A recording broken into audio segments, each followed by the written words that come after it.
Nous allons commencer tout de suite. Merci. Moi, j'aimerais à ce moment de vous remercier tout le monde qui est ici, les participants. Nous avons une très belle participation jusqu'à présent. Ce qui veut dire que vous êtes intéressés. Vous êtes tellement intéressés par ce que Jeff aura à nous dire. Je remercie Jeff Gardner, un conseiller, expert conseiller. C'est le webinaire de la collectivité cybersécurité, ce qu'il faut savoir, NIST. Je serai là avec Jeff Gardner, qui est actuellement directeur cybersécurité chez Compute Canada. Expert conseiller en cybersécurité. Merci beaucoup, Jeff. En fait, plaisir de vous avoir parmi nous. Voici quelques messages, en fait, de gérance. Donc, ils ont enregistré. Et ce soir, je vais aussi, vous auriez l'audio. Donc, si vous avez des questions par la suite, l'enregistrement sera disponible sur le YouTube et vous recevrez le lien, en fait, d'ici lundi, la semaine prochaine. Et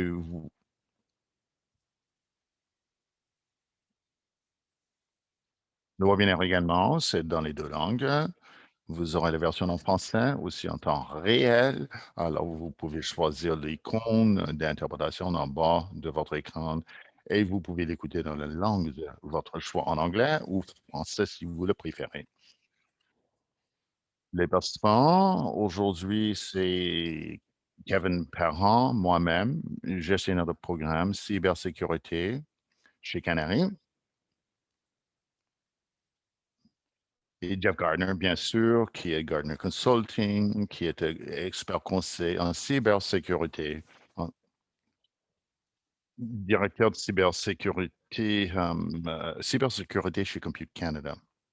Quelques diapositives sur les initiatives en cours en matière de cybersécurité. Vous le savez sans doute déjà, c'est une collaboration nationale en cybersécurité et notre objectif dans ce programme, c'est de créer une communauté nationale, une collectivité nationale axée sur la collaboration qui va bien répondre en fait au secteur de l'éducation, de la recherche et en fait afin de réduire les risques à tous les niveaux, que tout le monde s'aligne sur en fait, sur les exigences, de renforcer les initiatives existantes et d'assurer l'engagement ou la collaboration de toute la collectivité pour la gouvernance et l'évolution en matière de cybersécurité. Nous avons pensé, il y avait 3 initiatives qui ont été financées. Les 3 initiatives, vous avez à l'écran ici, le CIRA, c'était au mois de novembre, c'est le CIRA, c'est le DZone, le parasol feu. Et c'est actuellement disponible. Des gens ont déjà peut-être inscrit. Vous pouvez quand même vous inscrire. Et en fait, il y a le fil des menaces que nous allons lancer. J'espère qu'on aura une date, en fait, mais très bientôt. Il y aura une annonce très bientôt sur le lancement et la mise en œuvre de cette initiative de, disons, ADS, aussi projet de sécurité conjointe qui a été lancé depuis 2018. Pour toute information, vous pouvez aller en ligne, vous pouvez nous envoyer un message, CIP, à commercialcanada.ca pour obtenir plus d'informations sur nos initiatives en cybersécurité. Maintenant, je vais donner la parole à John Gardner. Jeff, je m'excuse.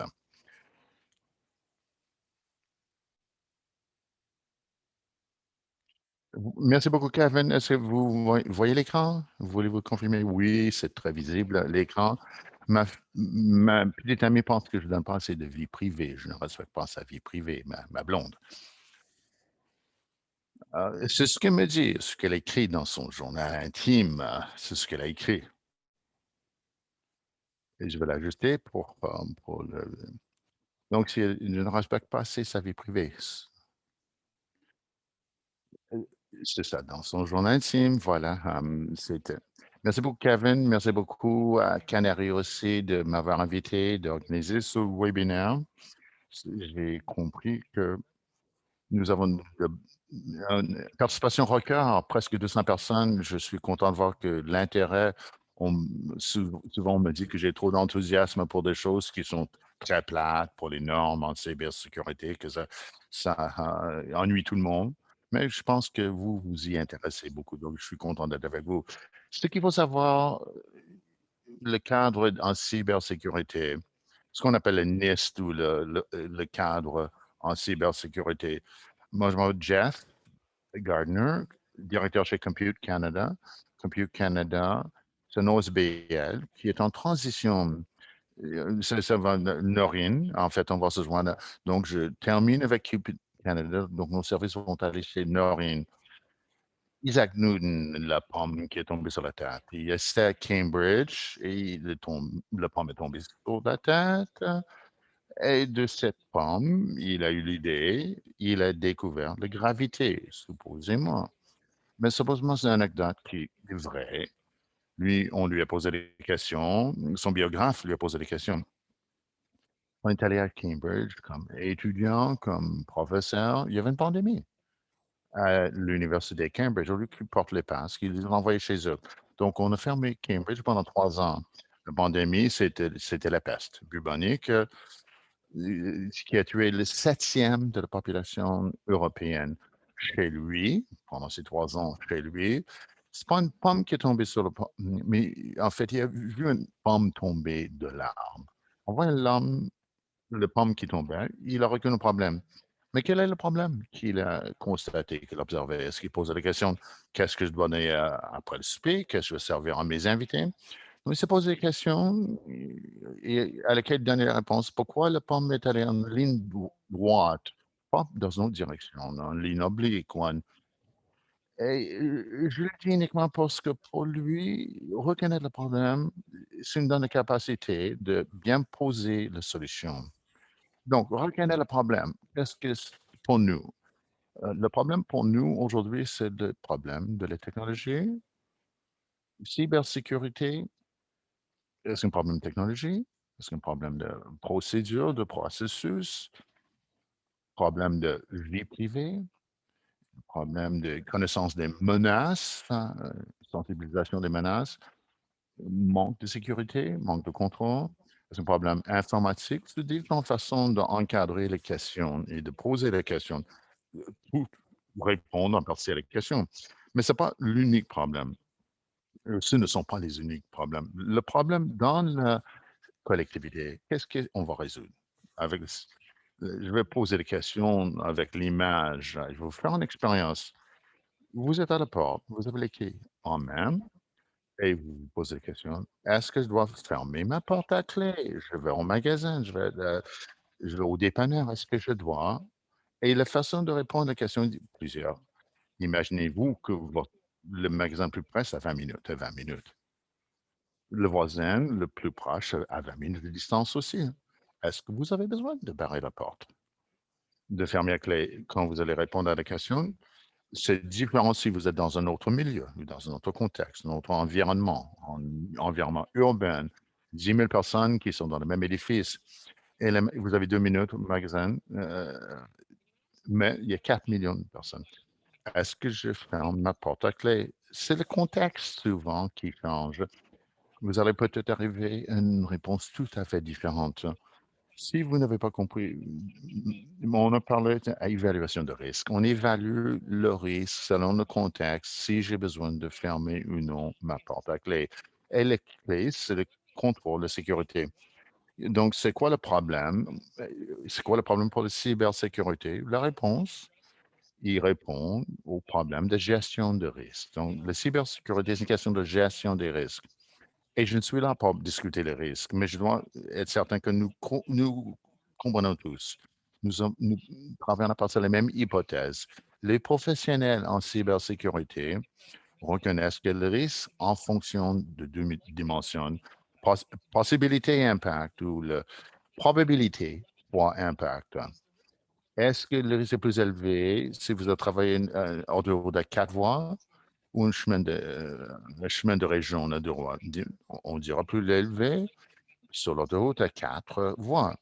pour simple raison, parce que la possibilité ou la probabilité de risque est plus élevée. Maintenant, posons la question, est-ce que le risque est plus élevé si vous avez frappé par un autobus ou par le skate?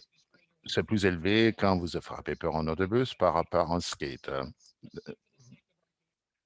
Et donc, en acceptant l'hypothèse, c'est la possibilité, probabilité d'un événement euh, fois l'impact. Donc, si la cybersécurité, c'est une question de gestion de risque, il faut bien comprendre. Il y a des probabilités faibles, impact élevé. Il y a faible probabilité et impact faible. Il y a probabilité élevée et risque élevé, probabilité élevée et impact faible. Donc, les 4 cadrans. Bon, pourquoi je parle de risque encore? Pourquoi est-ce qu'on a besoin de la cybersécurité pour atténuer le risque? Depuis 50 ans, la technologie a évolué, bien sûr. Il y a une évolution quand même immense. La disponibilité de l'information, nos moyens de communication, nos perceptions de la valeur. L'information est la nouvelle devise, une nouvelle monnaie courante. Ces technologies stratégiques ou un rôle stratégique qui va monter dans un train sans frein. Le train représente c'est le facilitateur stratégique. On ne va jamais monter dans un train sans frein. C'est un élément de la technologie qui contrôle le risque lié au transport en train. Et quand on parle de technologie dans le même contexte, on comprend que l'utilisation de la technologie comme un contrôle, un élément de contrôle stratégique, on parle qu'on peut gérer les risques. C'est vrai qu'il devient un groupe de gestion de risque dans votre établissement, dans votre université. Sans doute, ces groupes relèvent en fait du groupe de vérification interne, audit interne, parce que les universités font face aux risques financiers. Donc, on parle de vérification financière. Maintenant, on commence à penser plus à au cyber-risque. Mais est-ce que la gestion de cyber-risque, est-ce que c'est banal comme problème? Est-ce que c'est... Non, ce n'est pas un problème mineur lorsque vous avez un organigramme de même. C'est pas un problème banal lorsque la technologie évolue à une vitesse incroyable. Donc, le problème de gestion des cyber-risques, ça devient un problème assez complexe. C'est pas facile, c'est pas évident. Comment est-ce qu'on fait la gestion d'équations complexes, des problèmes complexes? Bon, il faut les décomposer en de plus petites unités, des unités qu'on peut gérer. Et comment est-ce qu'on va manger un éléphant? Une bouchée à la fois. La gestion de cybersécurité, c'est comme manger un éléphant, une bouchée à la fois. Qu'est-ce que c'est le NIST? Et je vous présente comment on va le manger une bouchée à la fois. Donc, NIST, c'est la communauté canadienne, l'Institut national des normes en technologie. Avant, c'est un institut américain. C'est l'Institut de normes et de technologie qui existe depuis 1901. C'est, avant, c'était le Bureau national des normes, National Bureau of Standards. C'est le Conseil consultatif, c'est un sous-ensemble de ce bureau. Il publie des normes et des cadres. Il utilise les cadres NIST du gouvernement américain. 50% de toutes les entreprises aux États-Unis, le gouvernement canadien. En fait, je sais que les auteurs, je connais les auteurs, ITSG 33, c'est le processus de gestion de risque du gouvernement canadien. Ils ont dit que cette norme au Canada s'appuie sur NIST 853 révision 4, qu'ils ont la permission d'utiliser le même modèle ou le même norme NIST. De plus, le cadre NIST est recommandé par le gouvernement pour le secteur public. Vous avez le lien. Et Canary et beaucoup d'autres universités utilisent la norme NIST ou le cadre NIST. Donc, j'espère qu'on va vous expliquer pourquoi c'est intéressant de respecter le cadre NIST. Ce cadre, le titre officiel, le cadre pour l'amélioration de la cybersécurité d'infrastructures critiques, version 1.1. Le cadre est gratuit. On peut l'obtenir en ligne gratuitement. ce cadre de cybersécurité pour le contrôle d'infrastructures critiques, vous avez même l'adresse courriel où vous pouvez commencer à participer au développement de la prochaine version de ce cadre ça soit la version 1.2. Revenons à cette équation complexe qu'il faut le décomposer en unités plus discrètes qui sont faciles à gérer. Les attributs de ce cadre ou les attributs clés du cadre, les principes sont, il faut que ce soit commun avec un langage accessible. Ce n'est pas pour les spécialistes. Ça a été conçu pour les gens ordinaires et pour les exécutifs. Beaucoup de professionnels peuvent le comprendre facilement. Ça s'adapte à de nombreuses technologies, beaucoup de cycles de vie, et c'est utilisé dans divers secteurs par différentes utilisations. Donc, ça peut être personnalisé. C'est associé sur le risque, axé sur le risque. C'est comme un catalogue de résultats en cybersécurité. Ce n'est pas prescriptif. Cette décision sera prise par l'organisme qui veut utiliser le cadre. Il est conçu pour être jumelé avec d'autres initiatives. Par exemple, les normes qui existent déjà, les normes publiées par NIST et des normes qui ne sont pas publiées par NIST. Et c'est un document dynamique. Donc, des pratiques éventuellement deviendront des pratiques normalisées, acceptées par tous. Et c'est en évolution plus vite que les règlements, plus vite que les lois ou la législation. Pour ces raisons, pour ces attributs clés, ça explique pourquoi on s'intéresse à ce cadre. Les composantes clés de base, il y a trois composantes. Le noyau, c'est les résultats en cybersécurité et les références performatives. Ça permet la communication à l'intérieur de l'organisme sur les cyber-risques à travers l'établissement. Donc, c'est une façon de faciliter la communication des risques. Il y a des niveaux. Les risques sont gérés par l'organisme et le degré de risque est évalué selon le niveau.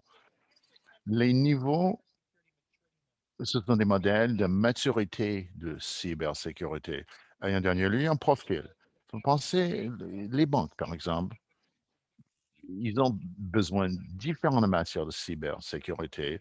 Ce cadre n'est pas applicable si c'était une solution pour tout. Ce n'est pas une recette unique pour tout.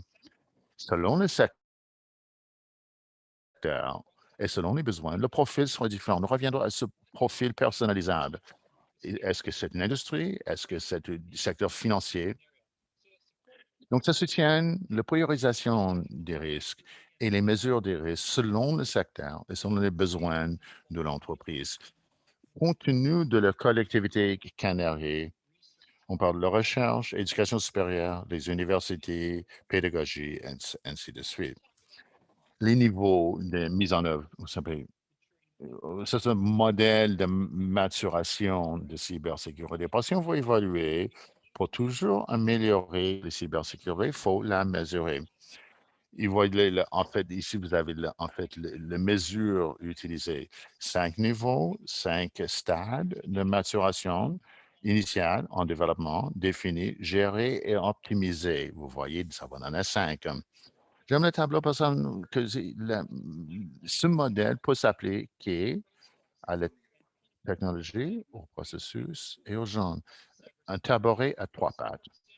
Les gens, le processus technologique aux première étape initiale, vous n'avez pas de contrôle du tout, c'est le premier stade. Si vous avez un peu déjà en développement, mais pas beaucoup de documentation, vous êtes au stade 2. Si vous avez déjà des contrôles en place, documentation est définie, mais c'est une maturation de niveau 3 pour la technologie, ainsi de suite, ainsi de suite. Je n'ai pas besoin d'écrire, pas d'écrire tous les stades. Mais ces 5 niveaux, ce modèle à 5 stades, on va l'utiliser. On va revenir là-dessus pour savoir comment les cadres peuvent servir. Les fonctions de base, les fonctions principales du cadre, ça, encore une fois, vous allez manger par bouchée, l'éléphant. Le programme, qu'est-ce qu'on veut réaliser? Qu'est-ce qu'on vise par programme? Il y a 5 choses qu'il faut viser selon le cadre. Donc, voilà ce qu'il faut. Premièrement, le cadre doit identifier quels sont les éléments actifs à risque. Et ça, c'est protéger, prendre les mesures pour protéger vos actifs informatiques qui ont déjà été identifiés. Ensuite, détection. Vous devez surveiller et contrôler régulièrement pour détecter les problèmes. Ici, on dit on ne peut pas sauvegarder le dossier de santé de la même façon que l'horaire d'autobus. Donc, on va détecter et le niveau d'importance pour les.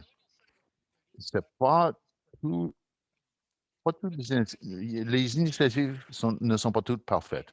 Donc, il y aura des échecs. Donc, il faut répondre à l'échec. Et lorsqu'il y a un échec, il faut réagir pour atténuer le dommage. Ensuite, on veut le rétablissement ou la reprise, la continuité des opérations après un bris ou après une violation. Voilà cinq fonctions.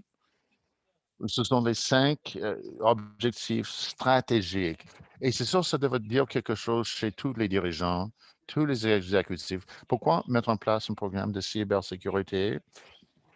C'est un outil de gestion de risque et ces cinq fonctions donnent la logique stratégique de ce qu'on veut faire dans la cybersécurité. Allons plus en profondeur dans chaque fonction. Identification, donc identifier les cinq fonctions, quels sont les actifs à protéger, quels sont les sauvegardés, quelles sont les techniques pour identifier les incidents, pour limiter l'impact, et quelles sont les techniques pour assurer la reprise ou la récupération. Ça s'applique à toutes les gestions de risque. Ça définit la portée de la cybersécurité et c'est à la fois préventif et réactif. Mais c'est encore plus profond. Si on regarde chaque fonction, il est d'identifier les éléments d'actifs. Il y a les cinq fonctions stratégiques, mais aussi il faut gestion des actifs. Il faut regarder ce qu'est notre environnement d'affaires. Il faut de la gouvernance. Et la gouvernance, c'est quand vous parlez, quels sont vos risques, quelles sont vos attentes par rapport à la gestion du risque. Nous, pour protéger aussi, vous avez la sécurité des données, sensibilisation, formation, authentification. Vous commencez à reconnaître déjà ces fonctions, des anomalies, des événements, il faut les détecter, des événements qui se produisent. Il faut toujours contrôler les données. Il va y avoir des processus qui vont détecter quand est-ce que la protection ne marche pas ou quand il y a un échec de protection. Et ça commence à vous démontrer clairement comment on peut prendre les mesures tactiques pour protéger et améliorer notre programme de cybersécurité. Et voilà le cadre. Vous avez le domaine fonctionnel, l'identification, vous avez les catégories, c'est la gestion de risque. Il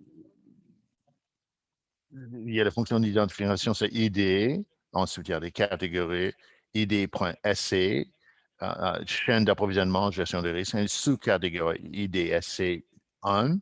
Est-ce que nous avons identifié les processus qui demandent la gestion de la chaîne d'approvisionnement? Deuxième, est-ce que ce sont des processus qui priorisent un processus d'évaluation de risque dans la chaîne d'approvisionnement?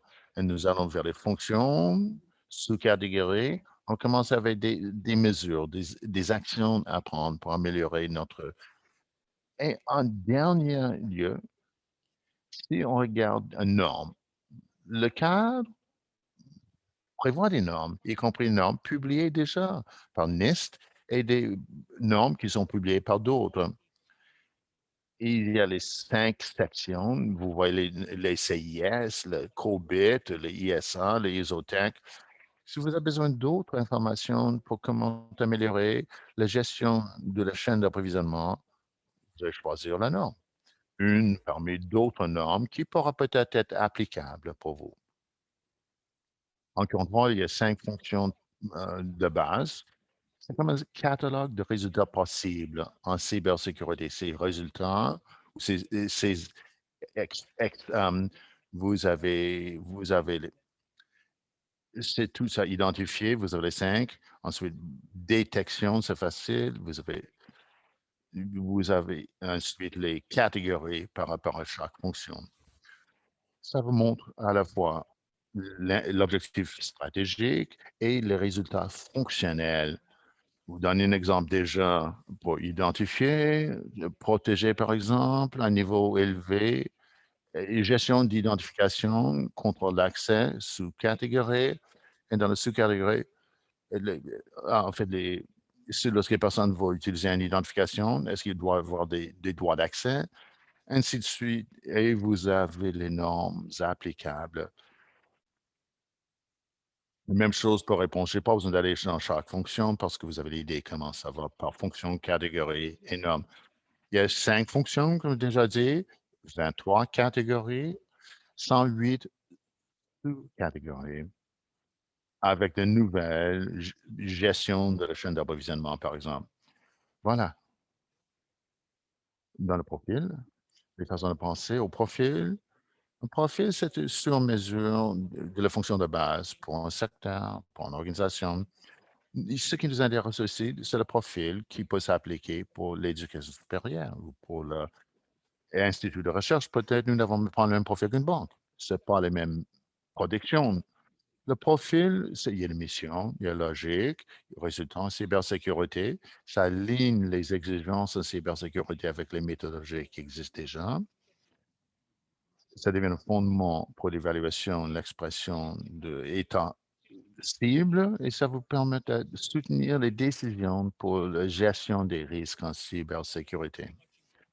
Ça touche en même temps. Ça te donne un exemple ou en fait une idée comment le cadre peut s'appliquer au milieu universitaire. Quand vous avez développé votre profil, c'est pas nécessaire que vous avez bonne relation avec d'autres personnes dans le secteur. Si vous ne travaillez pas avec les autres, c'est à vous de découvrir votre profil selon la réalité de vos rapports, de vos relations, de vos liens. Vous regardez par exemple vos objectifs stratégiques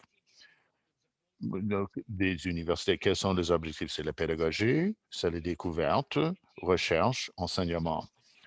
Ce sont les objectifs, recherche, enseignement. À quoi ressemble votre environnement technique? Quelles sont les menaces, les vulnérabilités, en fait, dans le contexte technologique? Quelles sont les exigences? Est-ce que vous avez des exigences juridiques, législatives, protéger de la vie privée? Est-ce que vous avez une obligation de protéger, en fait, les cartes bancaires? Et quelles sont vos méthodologies? Et si vous êtes très distribué, dans un contexte très distribué, c'est pas la même chose que l'université qui est centralisée. Ça vous donne la possibilité de répondre à des questions. À quoi doit ressembler le profil pour notre établissement? Ici, je vous donne un exemple. C'est des objectifs. On va créer un profil détaillé. Je vais vous montrer comment le faire. Et puis ensuite, je vais vous donner les résultats. On va évaluer notre condition actuelle. On va analyser les lacunes et puis ensuite adapter un plan d'action. Imaginez-vous, il y a des fonctions, les catégories et les sous-catégories, comme les rayons dans, dans une rue. Si, par exemple, on veut mesurer le niveau de maturation de chaque rayon dans la rue, de 0, nul ou très immature, et 5, ce qui est l'anneau extérieur ou le périphérique externe, c'est très mature. Donc, où est-ce qu'on mesure la maturité? J'ai donné le modèle. C'est exactement les 5 niveaux. Là, rapidement, examinons en fait le NIST, comment ça fonctionne. NIST en action. Et vous allez voir un chiffrier Excel. J'ai tous les catégories fonctionnelles, les sous-catégories et les références dans un chiffrier. Si je veux l'améliorer ou faire l'analyse, la posture d'un établissement, ce que je ferai, je poserai des questions de base pour chaque élément. Nous utilisons le modèle de maturité ou le niveau de maturité, ce que j'ai déjà montré dans notre diapositive. Donc, les 1, 2, 3, 4, selon le niveau de maturité à laquelle vous êtes arrivé.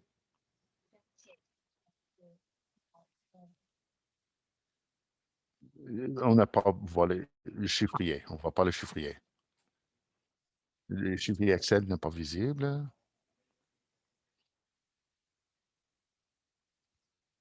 Voilà, en Excel.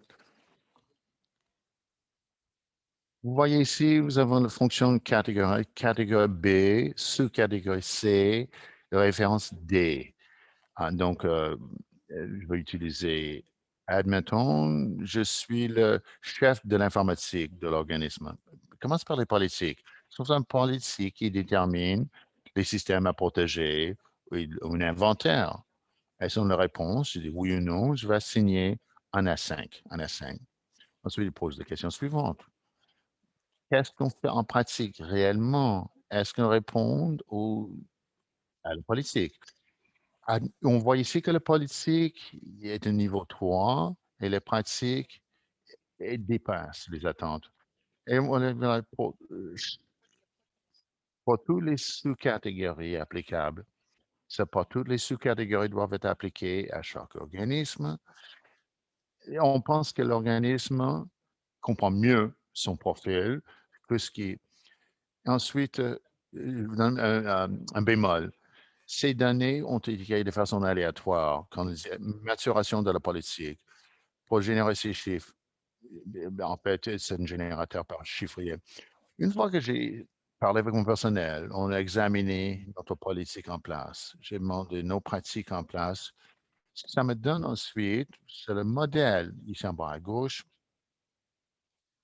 C'est l'état stratégique de maturité. Admettons que la plupart des universités sont niveau de maturité 3.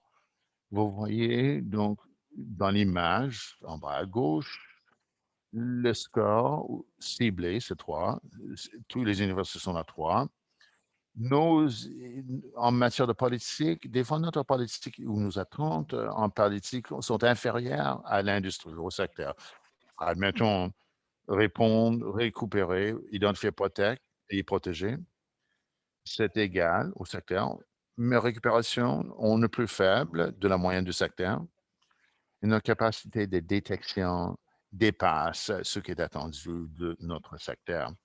Ce qui nous donne des stratégies où nos efforts doivent être concentrés, où on va réussir et où on est moins, où on réussit moins. Vous avez plus de détails ici, des actions spécifiques à prendre.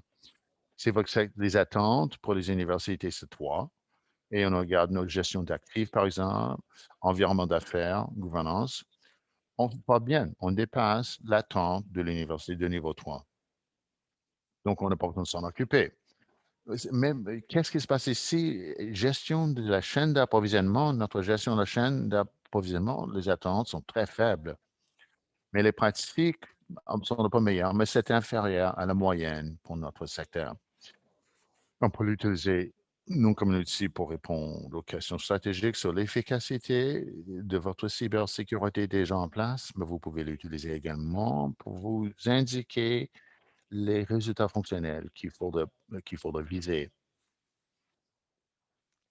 Maintenant, nous retournons aux diapositives.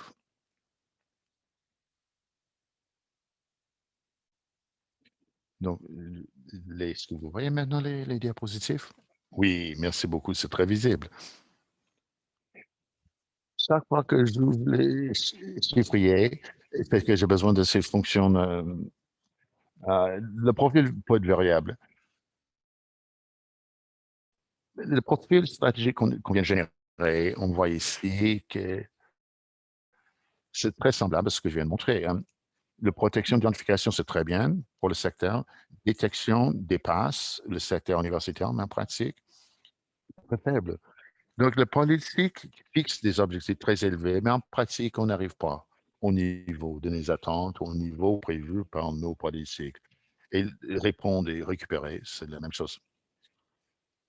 Si je suis gestionnaire intermédiaire et je veux utiliser cette information pour changer les procédures, pour générer de nouvelles politiques. Ensuite, je vais en fait décomposition par catégorie. Vous voyez les catégories ici, détection d'anomalie. Nos pratiques sont faites pour détection d'anomalie. Niveau 1, on est uniquement niveau 1. Tandis que nos attentes sont élevées. On devrait faire plus que le prévu par la moyenne. La moyenne, c'est 3. Voilà comment ça fonctionne, ce cadre peut être utilisé pour avoir une influence sur les résultats en matière de cybersécurité. Et j'aimerais terminer en disant la différence entre une norme et un cadre. Ce sont 2 choses différentes. Il y a beaucoup de normes en cybersécurité. C'est une norme de contrôle. Syscontrol, et c'est la même chose que les Orbit 5, objectifs pour, de contrôle. ISA pour l'automatisation industrielle. ISO pour la gestion de sécurité information, vous avez le nom. Et il y a ISO aussi, NIST. NIST aussi a la norme NIST. Donc, c'est quoi le rôle de la norme par rapport au rôle du cadre? La norme, c'est pour évaluer ou pour valider votre régime en matière de cybersécurité. Comme par exemple, si vous cherchez les cartes de paiement, vous avez géré en fait les données de cartes de paiement et on dit, est-ce que vous avez une protection, une norme de protection pour les cartes de paiement? Ça répond à la publication que donc, c'est une façon de communiquer. Qu'est-ce que vous avez comme protection pour protéger vos actifs? Mais le cadre, ça permet à l'organisation de viser les résultats. Est-ce que produit les résultats appropriés? On reconnaît cela. Dans le cadre, on reconnaît ça. Il y a un type de relation. Dans le Excel, il y a différents niveaux de cas. Les cas représentent la reconnaissance. C'est le cadre est un sous-ensemble de la norme. Il y a une intersection avec la norme, c'est équivalent à la norme, c'est un super ensemble de la norme où il n'y a pas de rapport avec la norme. Et si vous cherchez à valider que vous avez des normes et vous êtes conforme au niveau de protection, ce cadre peut vous aider, en fait, à développer précisément un programme de cybersécurité. Vous allez répondre rapidement aux questions oui, on est conforme à telle ou telle norme, COVID ou ISO, on peut ISO 27001. Le NIST, c'est une approche pour mesurer votre conformité. Et vous allez répondre suite aux questions sur les normes que vous pouvez valider dans votre milieu. Et c'est très fonctionnel, c'est très utile d'avoir cette capacité. Ce cadre NIST, c'est un cadre volontaire, facultatif, émis par le ministère du Commerce américain qui représente un effort collaboratif entre les secteurs publics et privés et les universitaires pour améliorer la gestion de risques en matière de cybersécurité. Et ça résume très bien ce qu'il faut savoir sur NIST, ce cadre NIST. Est-ce qu'il y a des questions ou des réponses? Est-ce qu'il y a des questions?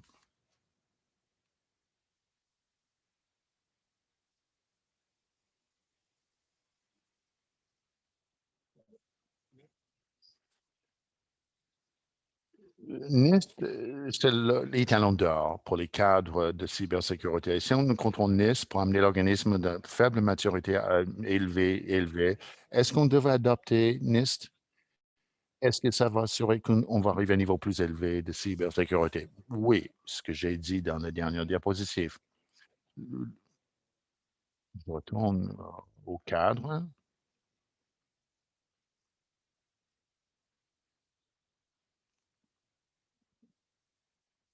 Est-ce que- Ici, est-ce que c'est assez, vous pouvez agrandir agrandir peut-être?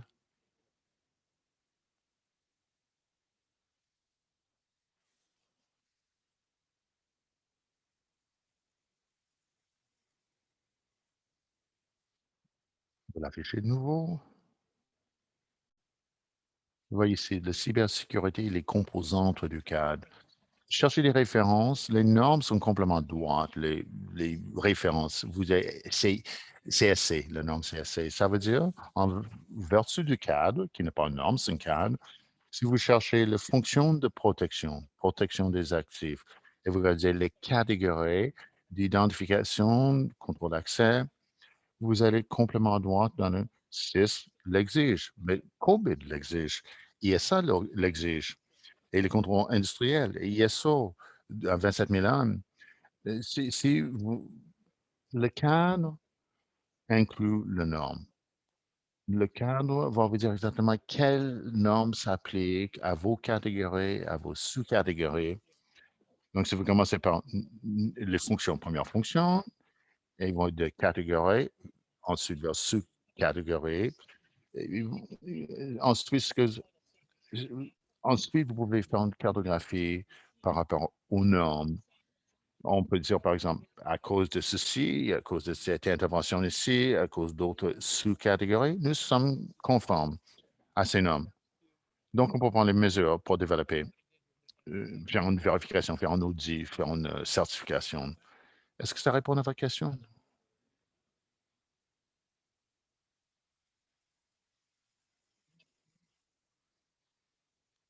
Je suppose que oui, que ça a répondu. Julien a posé la question. Est-ce que le CSA pour le source ouverte donne, en fait, il y a des outils de faire des rapports et d'intégration. Vous pouvez mesurer vos conformités aux normes. Il y a des outils pour mesurer l'état de maturité par rapport au cadre. Ouais. Préparation à la révision 5, SP 153, SP, je pense que c'est par rapport au contrôle. La révision 5 et on est en révision 4 maintenant. Ça, c'est NIST, les contrôles NIST, SP 853. Je ne sais pas s'ils sont prêts pour la révision, la version 5. Est-ce que ça va être publié, la révision 5?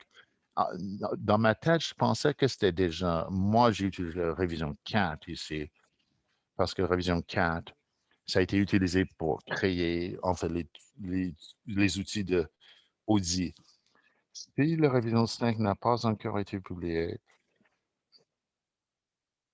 j'ai pas la réponse maintenant, mais je crois que ça s'en vient, parce que ça fait longtemps qu'on travaille sur la révision 4 de NIST SP. Bryce, je, c'est en français, oui. Je pense que Bryce pose la question suivante. Il y a un équivalent NIST au Canada. Je ne crois pas qu'il y a un équivalent NIST, c'est-à-dire de cet institut qui a la même portée de ce que l'Institut américain fait. Par exemple, en plus de cybersécurité ou la norme cybersécurité NIST, cet institut américain, on a aussi, en fait, c'est ce que c'est la métrique, que le poids d'une gramme, ce que c'est, toutes sortes de normes sur les mesures, comme qu'est-ce que c'est un mètre exactement, c'est quoi le poids exactement d'une gramme. Donc, c'est beaucoup plus large aux États-Unis. Il y a peut-être des équivalents, des fonctions gouvernementales qui répondent un peu aux mêmes fonctions. Mais je ne crois pas que l'équivalent n'existe au Canada.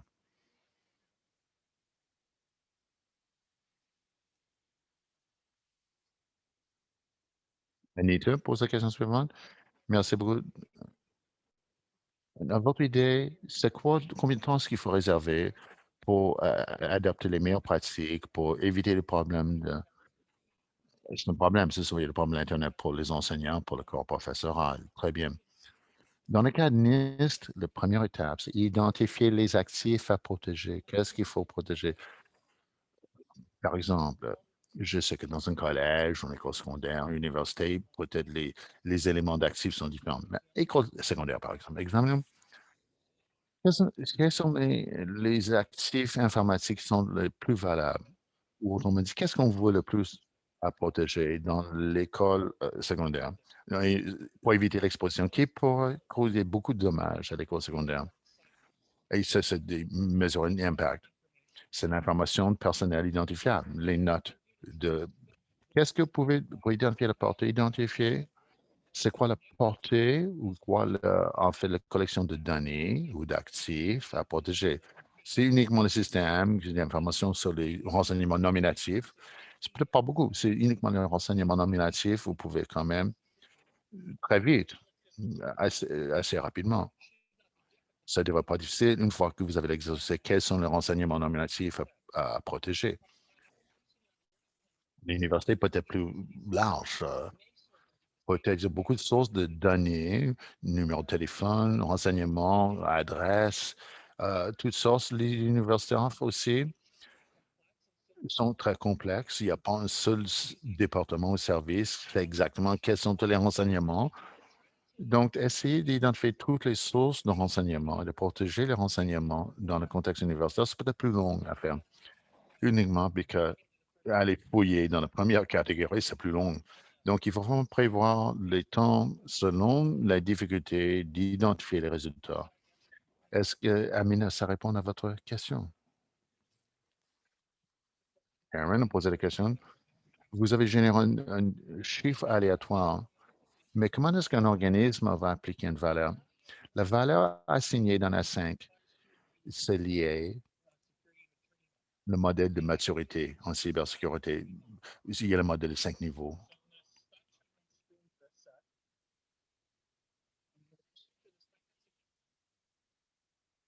Voilà, c'était les niveaux, les 5 niveaux de mise en œuvre de. Et je vais vous envoyer, vous aurez accès à mes diapositives par la suite. Voilà, ça, c'est le modèle de maturité, organisé dans les couleurs rouge, bleu et vert, technologie, processus, genre. Donc, est-ce que c'est la maturité, les processus, et, et est-ce quoi niveau de maturité, la protection des personnes? Commençons par personnes, les choses importantes. Est-ce qu'il y a des personnes, est-ce qu'ils sont sensibilisés à la cybersécurité, qu'ils ont une fonction à jouer? Est-ce que c'est bien connu? Est-ce que c'est bien coordonné? Il n'y a pas de personnel assigné. Donc, le niveau, c'est numéro un. Vous n'avez pas de personnel. Et là, vous allez utiliser dans l'Excel. Dans l'Excel, vous allez dire que c'est numéro un. Si on parle des processus, vos procédures, est-ce que nous avons des processus, des comités, des processus de vérification? Est-ce qu'on les mesure? Donc, ça peut envoyer un niveau de 4. Si on devait les catégories, sous-catégories, on va parler des processus, et cette description convient, on va assigner le chiffre de 4. Donc, c'est ce modèle de maturité qui est un système de pointage qui va établir des mesures à chacune des catégories, à chacune des sous-catégories. Est-ce que ça répond à votre question, Ken? Dans l'exemple que j'ai donné, l'organisation, bon, fait ça de façon aléatoire. Dave, pour les établissements qui ont de la faible maturité, qui n'ont pas de cadre en place, où il n'y a pas de personnel, il n'y a pas de personnel assigné, où est-ce qu'on commence? Le cadre, c'est propre pour les professionnels de sécurité. Le cadre s'applique à des gens, des dirigeants, des gestionnaires qui peuvent commencer à mettre en place la protection de risque. Et la gestion de risque, c'est une fonction de gestionnaire ou de dirigeant. Et même si vous n'êtes pas professionnel de l'informatique. Et si vous êtes à niveau 1, en autant que vous identifiez les risques. Et ce que j'aimerais aller par chacun des domaines fonctionnels, les catégories applicables, et assigner une politique et essayer d'établir votre score pour savoir où vous êtes. Vous êtes numéro 1, 2, 3, 4 ou 5. Et ici, je vais vous montrer ensuite. Quand vous allez voir ici le modèle qui a été généré ou le niveau, les, vous voyez de façon stratégique où vous êtes faible et où vous êtes fort. Si vous êtes fort, stratégiquement, à une bonne sensibilisation. On sait qu'il faut protéger les éléments d'actifs, les données, qui fait son possible pour les protéger. Si les attentes en matière de détection sont faibles et, et nos pratiques sont très, très faibles en matière de détection. Donc, vous pouvez parler pourquoi on n'a pas de détection, pourquoi est-ce qu'il y a des risques qui sont présents, mais qu'on ne les identifie pas. On faut investir pour améliorer notre capacité de détection. Il faut, il faut une passerelle. Pourquoi est-ce qu'on a besoin d'une passerelle de feu? Commencez à générer une discussion. Et cette image, que vous allez mesurer premièrement, vous commencez en fait, et ensuite, si vous allez le prochain, ça c'est pour le gestionnaire intermédiaire. Quels sont les projets qu'il faudrait mettre en place pour avoir un impact, nos objectifs? Peut-être on a besoin de meilleurs processus. Peut-être tous nos collègues, nos pairs en éducation supérieure, on a besoin des processus dans la chaîne d'approvisionnement. Ça me permet à vous proposer des exigences qui doivent être mises en place en fait, pour bien mesurer votre statut stratégique.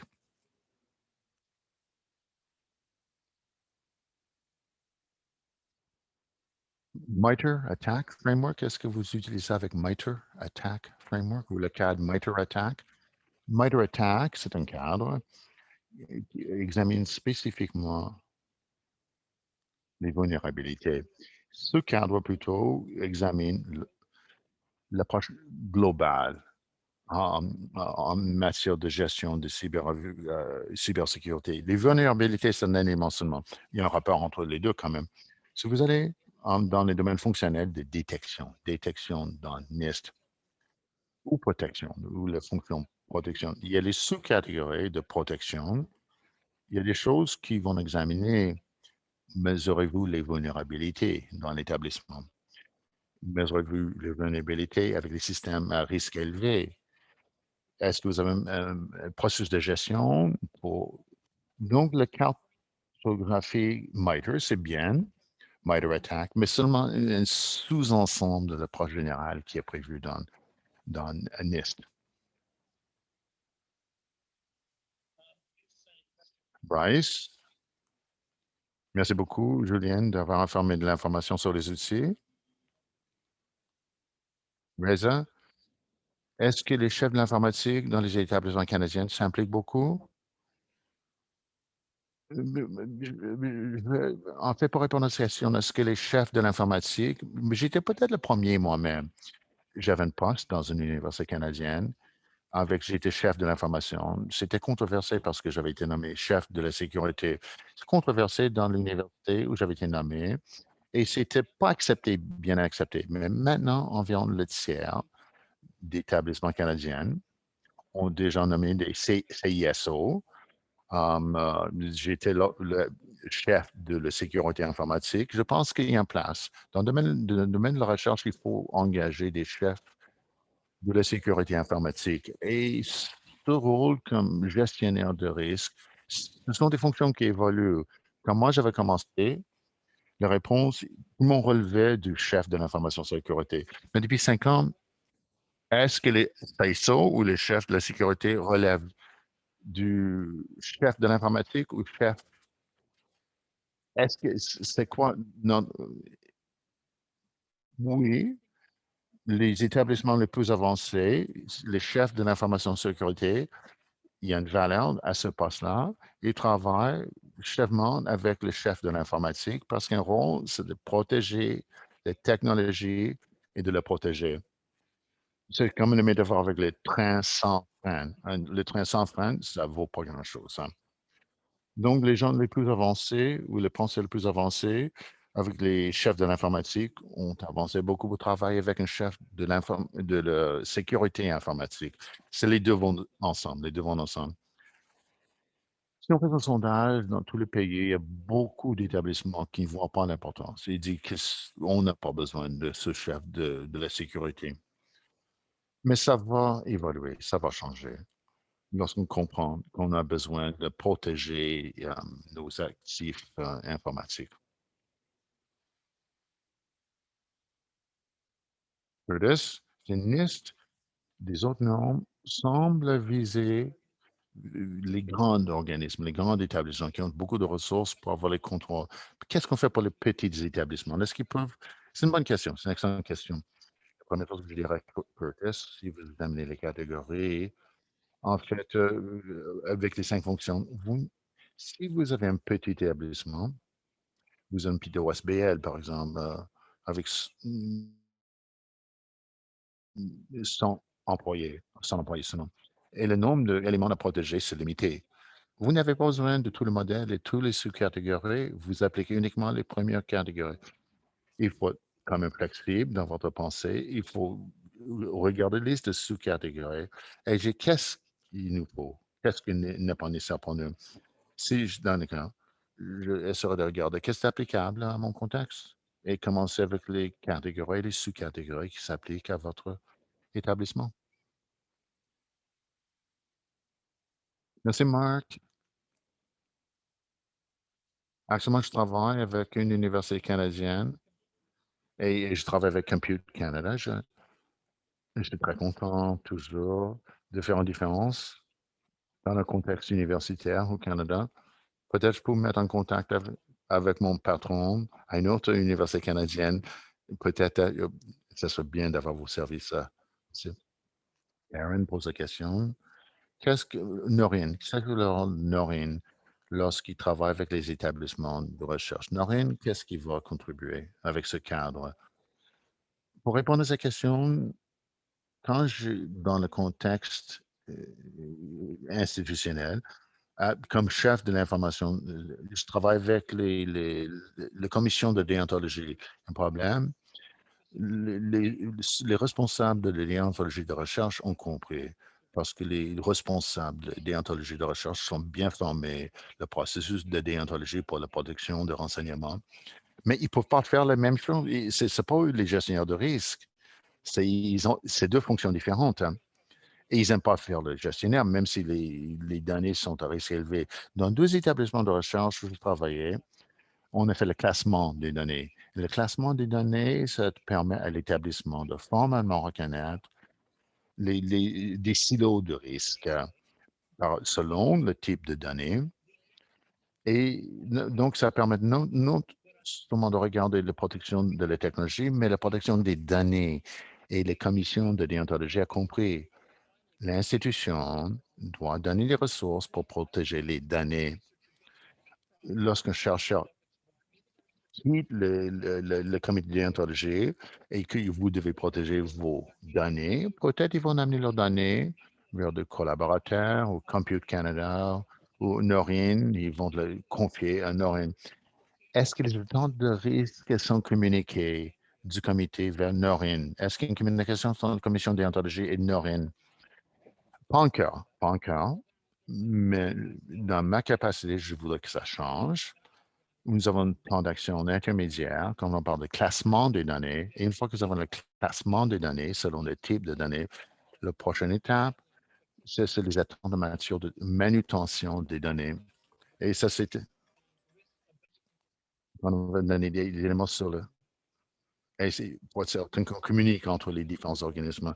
Donc, le NORIN a un rôle à jouer, mais tout va dépendre si les directions pensent la même chose que moi sur le risque lié aux données. Mon première évaluation, c'est oui, on est sur la même longueur d'onde. J'espère que ça répond à votre question. Est-ce qu'il y a un niveau de sécurité pour les établissements d'éducation supérieure, postsecondaire? Il y a deux niveaux de maturité.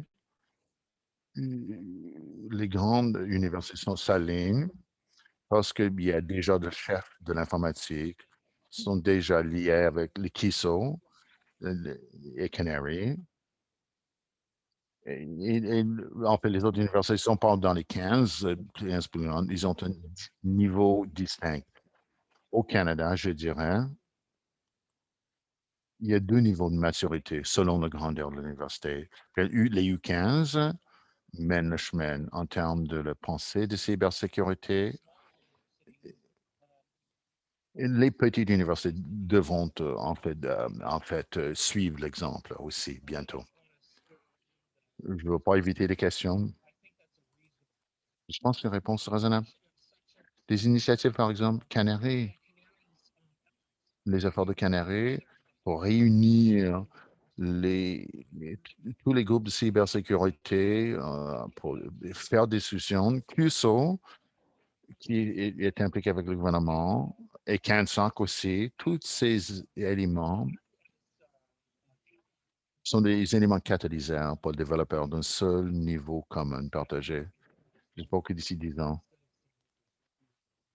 au lieu d'avoir deux niveaux, j'espère qu'il y a un seul niveau de maturation. Merci, Marc. Marc nous dit, Jeff, a aidé à amener une approche systémique chez Compute Canada. Merci beaucoup, Marc. Beaucoup de gens, peut-être les gens n'ont pas tous compris pourquoi il faut connaître le NIST. J'espère que vous connaissez maintenant NIST et l'importance. Comment est-ce qu'on mange un éléphant? On peut le manger une bouchée à la fois. Et l'approche que nous, en fait, avec le cas NIST, c'est une approche très commune. Je parlais de 50% de toutes les entreprises américaines l'utilisent NIST. Le gouvernement l'utilise, le gouvernement canadien. J'espère que toutes les personnes qui ont assisté maintenant comprennent l'importance de ce cadre. Et maintenant, vous avez de nouvelles connaissances. On a dépassé le temps. Maintenant, Jeff, je vous remercie sincèrement. Merci beaucoup. C'était beaucoup de renseignements très utiles et je pense qu'on a une belle participation. Et maintenant, je comprends pourquoi vous êtes tellement populaire. Merci beaucoup et merci à tous les participants. Et si vous avez d'autres questions, vous pouvez envoyer un message. Et maintenant, je conclue. Ça termine. Merci beaucoup, Jeff. Merci à tous. Jusqu'à présent.